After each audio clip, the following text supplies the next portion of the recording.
हिंदू धर्म अनुसार शारदीय नवरात्रि रही अनेक महत्व। नवरात्रि 9 दिन रे 9टी बेशरे पूजा पाई थांती देवी दुर्गा। आदिशक्तिर प्रथम स्वरूपा शैलपुत्री उपासना सह आरंभ होइथाए नवरात्रि। पौराणिक मत अनुसार हिमालय तपस्या और प्रार्थना द्वारा प्रसन्न होई देवी तांकर कन्या भावे जन्म नेइथिले, तेणु तांकु शैलपुत्री कुहाଯାଏ। द्वितीय दिन में ब्रह्मचारिणी रूपरे पूजा पाई थांती देवी दुर्गा। तृतीय दिन में माँ चंद्रघंटा को पूजा करा जाए। अनेक अस्त्र शस्त्र रे सज्जित देवींकर मुद्रा युद्धाभिमुखी होइथाए। माँ चंद्रघंटा को आराधना कले जीवनर सबु समस्यार समाधान हुए बोली विश्वास रहिछि। नवरात्रर चतुर्थ दिन में पूजा पाई थांती माता कुष्मांडा।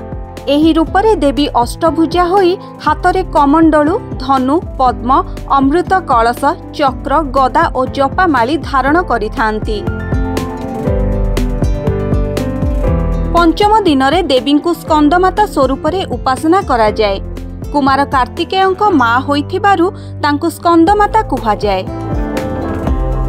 नवरात्रिर षष्ठ दिवस रे देवी को कात्यायनी रूपरे उपासना करा जाए। सप्तम दिन में देवी को कालरात्रि रूपे पूजा करा जाए। यह देवींकर विकटाल रूप।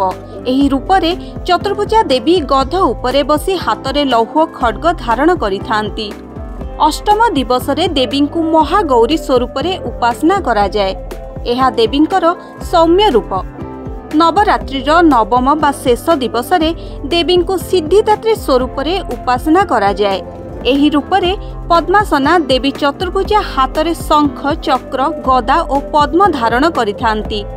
सिद्धिदात्री पूजा सहित संपूर्ण होइथाए नवरात्रि। ब्यूरो रिपोर्ट, आ ओडिशा।